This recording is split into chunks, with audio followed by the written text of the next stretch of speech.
Were you upset when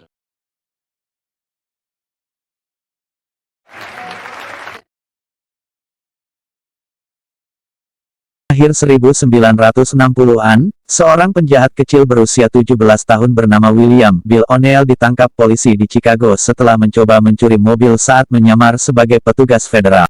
O'Neal mencoba meyakinkan dirinya dia adalah petugas federal dengan menunjukkan identitas palsu agar orang di dalam klub biliar itu agar menyerahkan kunci mobilnya. Identitas palsunya itu diketahui tapi dia berhasil mencuri mobil itu dan melarikan diri dan sempat diamuk massa dan akhirnya ditangkap polisi juga.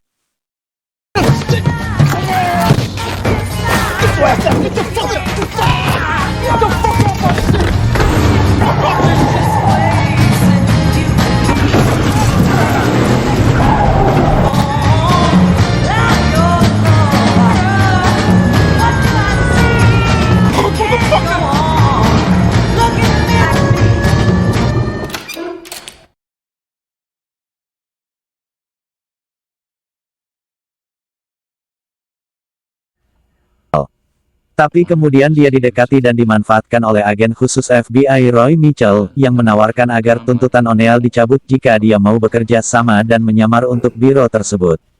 O'Neal setuju dan ditugaskan untuk menyusup ke Black Panther Party, BPP cabang Illinois dan pemimpinnya, Fred Hampton. Mitchell dengan cerdik memanfaatkan O'Neal agar memperoleh informasi tentang aktivitas Black Panther. Tawaran ini disetujui O'Neal karena hukumannya dicabut dan dia juga ditawari sejumlah uang. And I'm proud to introduce Deputy Chairman Fred Hampton.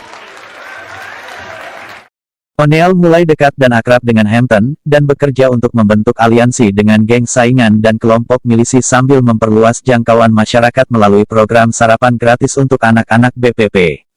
Keterampilan pidato persuasif Hampton pada akhirnya membantu membentuk koalisi pelangi multiras. Hampton juga jatuh cinta dengan Deborah Johnson, sesama anggota BPP. O'Neal mulai menyampaikan operasi intelijen kepada Mitchell, yang sebagai gantinya mengkompensasinya dengan uang.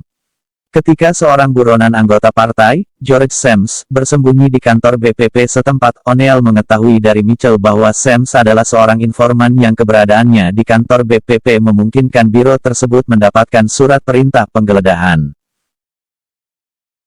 O'Neal berhasil masuk ke dalam organisasi Black Panther dan masuk sebagai anggota yang aktif dan mengetahui semua kegiatan buang ada pada organisasi tersebut. Sementara Hampton sangat aktif memberikan persuasif kepada setiap anggotanya. Tujuannya untuk memberikan persamaan hak dan kesempatan yang sama pada setiap orang yang selama ini dikuasai supremasi hanya pada kulit putih. Sementara itu Hampton juga jatuh cinta dengan Deborah, sesama anggota BPP.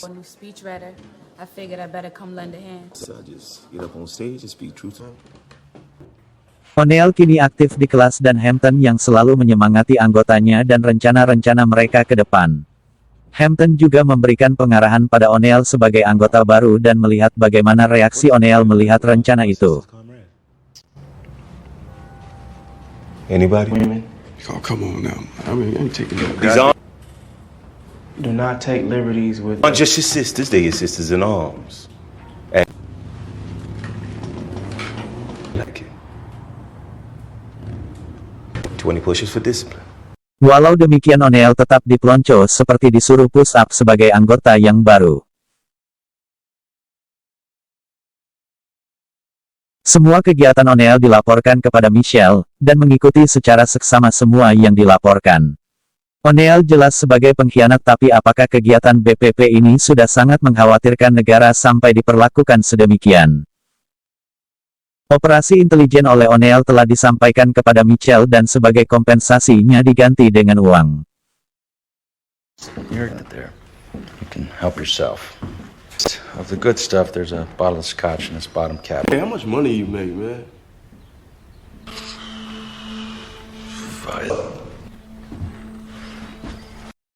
O'Neal sebenarnya tidak terlalu meyakinkan.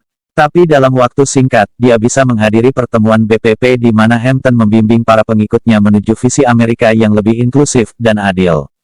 Kemudian mereka mengadakan pertemuan ini di berbagai kesempatan seperti ruang komunitas dan markas BPP yang terbuka untuk semua orang, dengan menekankan pendekatan populis kelompok. Hampton bekerja dan berpidato di pertemuan tentang ajaran Mao Zedong dan Che Guevara. Dia adalah seorang kawan sekaligus pemimpin, dan dia adalah untuk membangun Hampton sebagai kampiun untuk dan untuk orang kulit hitam. Chip. Maybe the disciple. Take it off the ends. It'll be more receptive. All right, bro. You can bet the disciples that one of the feds too.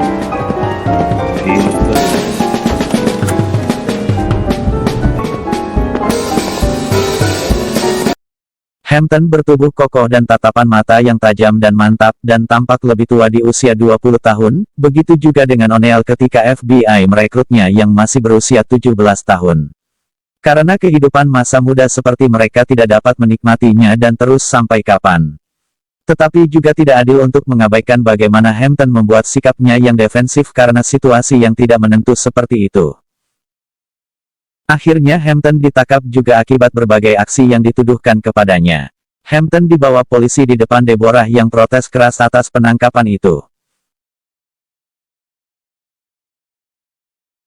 Setelah Hampton masuk penjara, O'Neill kembali ke markas BPP tetapi beberapa anggota sudah menunggunya.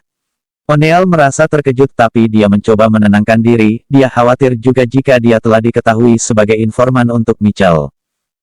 Heads. Nothing underway, Chad. Pardon the paranoia. Who are you? I'm George Sams. Security captain. We got a rap, man. What? They put a squeeze on that motherfucker. That's how, man. They smoked one out in New Haven. How? O'Neill kembali kepada Mitchell dan menyatakan mundur dari kegiatan yang ditugaskan kepadanya karena Hampton telah masuk penjara dan merasa tugasnya sudah selesai. Tapi Mitchell menolak keinginan O'Neill dan harus tetap bekerja untuknya, karena masih banyak tugas yang harus O'Neill kerjakan, dan Mitchell berjanji akan memberikan uang yang lebih banyak dan berbagai hadiah lainnya, yang membuat kehidupan O'Neill akan lebih baik lagi di masa depan, tanpa harus mencuri mobil yang selama ini dia lakukan. I never met him. But shit, at the office, for now he say he's gonna skip town and Suatu ketika salah satu anggota Black Panther melihat polisi yang sedang menggeledah warga kulit hitam, dia pun menghampiri dan mengancam polisi, sehingga terjadi tembak-menembak dan terluka parah.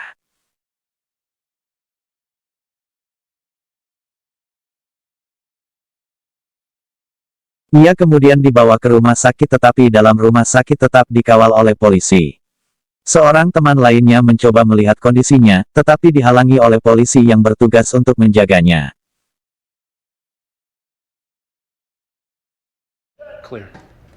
Saat itu polisi mendatangi markas BPP setelah penahanan Jimmy Panther setelah saling tembak dengan polisi yang sedang ditahan di rumah sakit itu.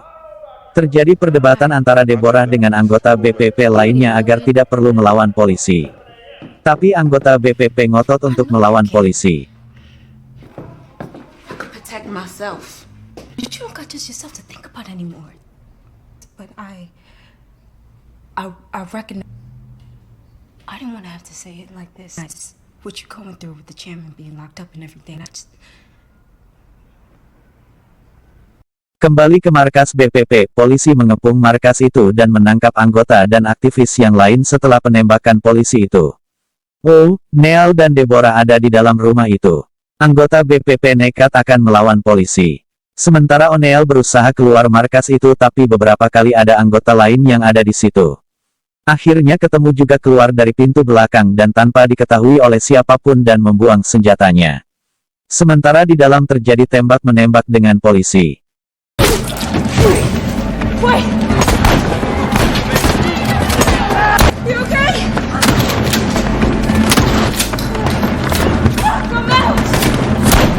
O'Neill kembali melaporkan kejadian itu kepada Mitchell melalui telepon tapi saat itu Mitchell tidak ada di tempat.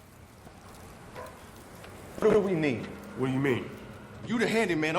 Sementara itu markas BPP sudah porak-poranda akibat serangan polisi itu. Dan kondisi ini dicoba untuk diperbaiki kembali dari semua anggota agar semua aktivitas mereka normal kembali. Y'all need help? A couple of trash cans.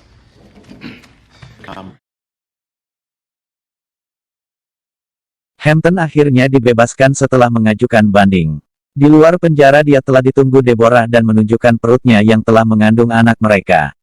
Di dalam mobil O'Neill sudah menunggu dan menyetir untuk menjemput Hampton untuk langsung dibawa ke markas BPP.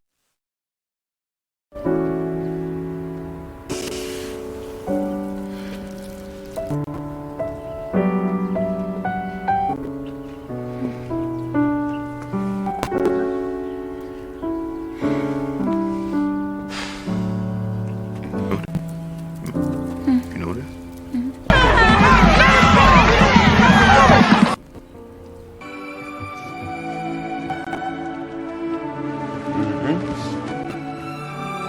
Headquarters. Headquarters it is, boy. Hampton kembali ke markas BPP dan markas itu sudah kembali rapi. Sebelumnya terjadi aksi tembak-menembak dengan polisi di tempat itu. Anggota BPP telah menyiapkan kedatangan Hampton kembali dan rekan-rekan lamanya yang telah merindukannya untuk memimpin BPP dan aktif kembali. Motherfuckers better be out here feeding these babies overtime and not gonna woke them brother. So quiet, man. I was like, oh goddamn it, come on, man. Oh man, I miss y'all motherfuckers, man. Oh my God. All right, let me out of here. Let me out of here. Let me out of here.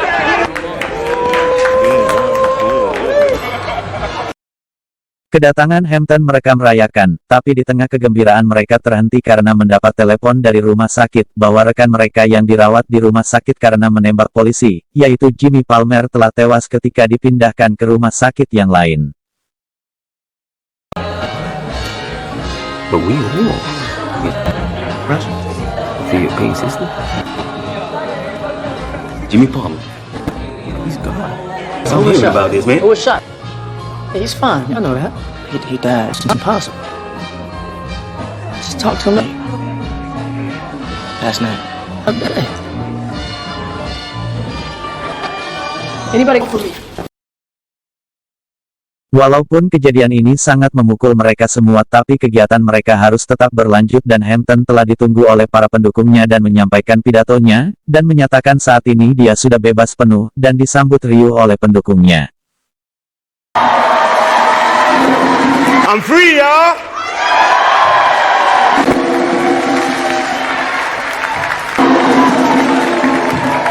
I need everybody revolutionary. I am. Repeat after me. I am. A revolutionary. I am. A revolutionary. A revolutionary. I am. A revolutionary. Let me hear the people.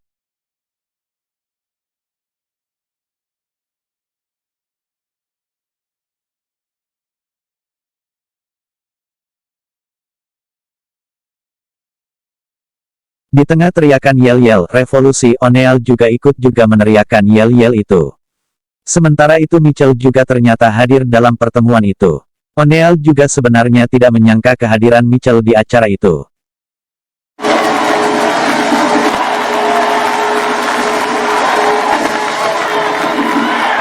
I believe I'm gonna die slipping on no ice. I don't die in no car wreck. I don't believe I'm gonna die cause I got a bad heart. I believe I'm gonna die high off the people. I believe I'm gonna die doing what I was born for. I'm gonna die for the people cause I love the people. For the people. I live for the people. Bloodthirsty murderous pigs. What? And as for them, you might be in the audience right now, huh? Sitting on, let me make it plain. Kill a fake Dakota. Gun in your head. Pigs get a little satisfaction. Head on. Kill. Head on. Some more pigs get some more satisfaction. Setelah banding Hampton ditolak, Direktur FBI J. Edgar Hoover memerintahkan Hampton untuk dinetralkan sebelum dia kembali ke penjara. Mitchell memojokkan O'Neill untuk membantu rencananya dengan memperingatkannya bahwa BPP akan membalasnya jika mereka mengetahui bahwa dia adalah seorang informan, dan O'Neill dengan enggan setuju untuk membantu. O'Neill kemudian diberikan sebotol obat penenang dan diperintahkan untuk membius minuman Hampton dengannya. Malam berikutnya, anggota BPP berkumpul di apartemen Hampton sebelum dia berangkat ke penjara.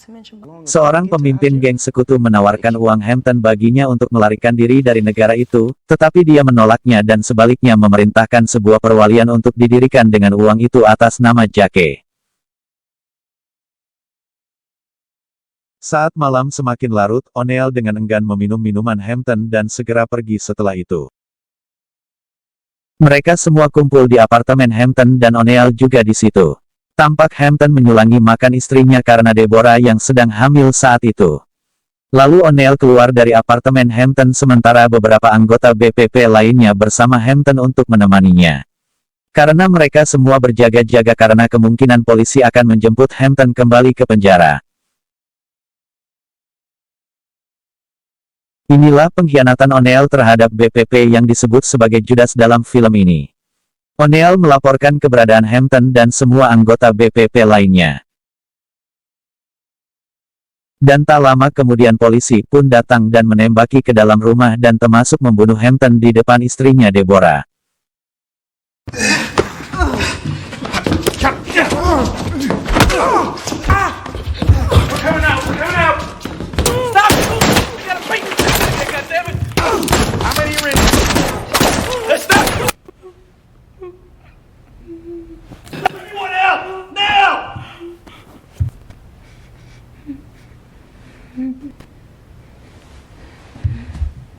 I said now!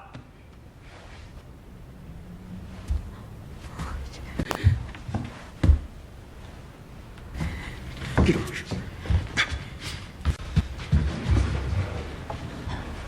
Keep those hands up!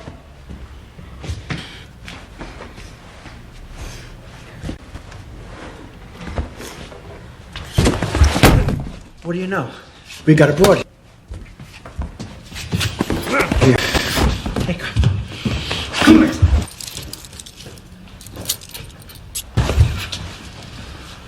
Good. O'Neill kembali bertemu dengan Mitchell, dan kembali mengatakan niatnya semula agar keluar dari informan di BPP. Tapi sikap Mitchell tetap sebaliknya justru memberikan O'Neill uang dan kunci usaha pompa bensin yang kini jadi miliknya. Awalnya O'Neill enggan menerimanya tapi memasukkan juga ke dalam sakunya.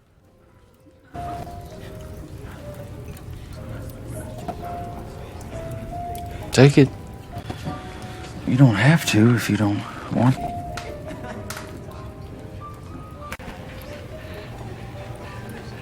But I think you'll be glad you did.